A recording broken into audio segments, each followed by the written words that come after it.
जय हिंद दोस्तों, स्वागत करते हैं आप सभी का आपके अपने YouTube चैनल जैकपुर पे। तो आज के इस वीडियो में हम लोग गणित में लाभ और हानि यानी प्रॉफिट एंड लॉस को डिस्कस करने वाले हैं। और ये जो टॉपिक है आपके पॉलिटेक्निक के एग्जाम में और जितने भी एंट्रेंस एग्जाम होते हैं या फिर आपके स्कॉलरशिप के एग्जाम होते हैं वहां पे ये सवाल आपको देखने को मिलेगा।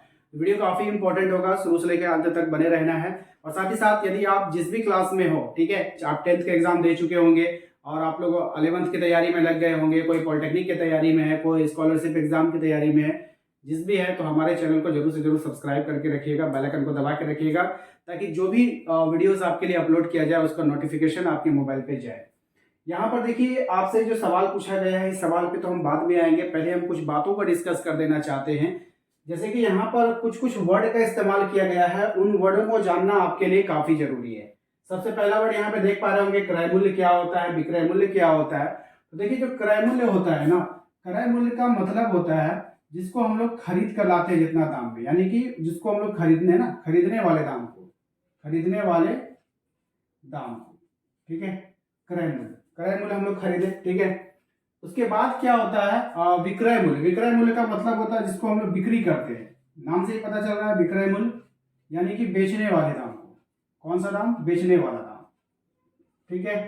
यहां तक आप लोग को समझ गए। लाभ, लाभ का मतलब क्या हुआ? जैसे मान के चलिए कि आपने 10 रुपए में कोई वस्तु खरीद कर लाया, एक कलम आपने 10 रुपए में खरीदा, मान के चलिए मार्कर है, आपने इसे 10 रुपए में खरीद कर लाया, आपका फ्रेंड जो है इसको 15 रुपए में ले लेगा, ठीक है। तो जो मार्जिन हुआ 10 से 15 यानी कि 5 रुपए का जो मार्जिन हुआ, ये 5 रुपए आपके लिए प्रॉफिट कहलाएगा, ठीक है, यानी उसको हम लोग लाभ बोलेंगे हिंदी में। लेकिन अगर आपने इसे 10 रुपए में खरीद कर लाया और आपने अपने फ्रेंड को 5 रुपए में दे दिया, यानी वहां पर जो मार्जिन हो गया आपका 5 रुपए का, यानी आपको लॉस लग गया। तो यहाँ पर हम उसको बोलेंगे हानि, ठीक है। लॉस को क्या बोलेंगे? हानि बोलेंगे। तो सभी कुछ आपको समझ में आ गया होगा। तो यहाँ पर अंग्रेजी में इसको बोलते हैं कॉस्ट प्राइस, इसको बोलते हैं सेलिंग प्राइस। अंग्रेजी वाला वर्ड को भी आप लोगों को याद रखना है गणित में, क्योंकि ये आसान होता है समझने के लिए। अब यहाँ पर देखिए आपसे कहा जा रहा है इस सवाल, ये इस टाइप का सवाल जो आपके एग्जाम में आएगा तो इसको हम लोग किस प्रकार से हल करेंगे वो आपको देखना है। कह रहा है यदि 4 वस्तुओं का क्रय मूल्य 3 वस्तुओं के विक्रय मूल्य के बराबर हो तो लाभ प्रतिशत कितना होगा। यहाँ पर ये कहा ही नहीं गया है कि कितना में खरीदा और कितना में बेचा। अगर ये कह देता है कि हमने 100 रुपए में खरीदा है, 150 रुपए में बेचा है, तो हम फटाक से नहीं बता देते कि 50 रुपये का जो यहाँ पे लाभ हुआ है। लेकिन यहाँ पर ऐसा कोई भी चर्चा आपसे नहीं किया गया है। और अगर इस तरह का सवाल एग्जाम में आएगा तो उसको कैसे बनाएंगे, उसी चीज को यहाँ पे समझना है। और देखिए यहाँ पे कह रहे हैं 4 वस्तुओं का क्रय मूल्य, हम यहाँ पे लिख सकते हैं 4C, बोलो 4C लिख सकते हैं ना। C मतलब होता है कॉस्ट प्राइस, C मतलब कॉस्ट प्राइस यानी कि क्रय मूल्य। तो 4 वस्तुओं का क्रय मूल्य, 4 वस्तुओं का क्रय मूल्य 3 वस्तुओं के विक्रय मूल्य के बराबर है। तो 3 वस्तुओं के सेलिंग प्राइस के बराबर है। किसी को कोई दिक्कत नहीं, जो बोला था वही हमने लिखा है, ठीक है। अगर हम इसकी रेशियो की बात करें तो अगर हम इसका C और बाय S निकालना चाहें तो ये 3/4 हो जाएगा, है कि नहीं? होगा। कोई वस्तु 3 रुपया में खरीद कर लाया है, कॉस्ट प्राइस है, और 5 रुपया में उसको सेल 4 रुपया में सेल किया है, यानी इसका जो अंतर हो रहा है 1 का हो रहा है। कितना का अंतर हो रहा है?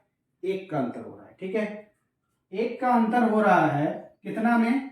बताइए कितना में? तो कॉस्ट प्राइस में। हमेशा जो तुलना होती है ना, ये क्रय विक्रय जो तुलना होती है लाभ हानि में, 4 पे मत कर दीजिएगा। जब कभी भी आप तुलना करोगे तो वो कॉस्ट प्राइस से तुलना होता है। कॉस्ट प्राइस कितना है? 3, और परसेंट में बदलने के लिए 100 से गुना। जब आप इसको करोगे तो ये हो जाएगा 100/3, और ये होता है 33.1/3%।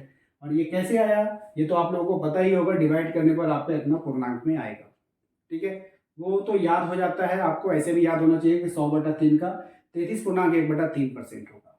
यहाँ पर एक बात और हम क्लियर कर देना चाहते हैं कि यहाँ पे हम लोग कंपेयर किससे करेंगे? तो कॉस्ट प्राइस से करेंगे। क्यों? क्योंकि आप कोई वस्तु यहाँ पे समझिए, कोई कलम जो है आप 10 रुपये में खरीद के लाए, उसको 15 रुपये में बेचे, ठीक है। प्रॉफिट कितना का हुआ? 5 रुपये का। तो हम जब इसका परसेंट निकालेंगे तो 5 रुपये का प्रॉफिट हुआ कितना में? 10 में प्रॉफिट हुआ है, 15 में नहीं हुआ है। कितना में हुआ है? 10 में। इस बात को दिमाग में बैठा लेना है कि जब कभी भी आप तुलना करोगे परसेंट निकालते वक्त तो हमेशा कॉस्ट प्राइस से तुलना करना है, क्रय मूल्य से तुलना करना है, विक्रय मूल्य से तुलना नहीं किया जाता है। तो हम क्या करेंगे? इसका तुलना कॉस्ट प्राइस से करेंगे और परसेंट में बदलने के लिए 100 से गुना, 10 से 10 बार में कट जाएगा, 10 पचे 50, यानी कि 50% का इसको क्या हुआ है, प्रॉफिट हुआ।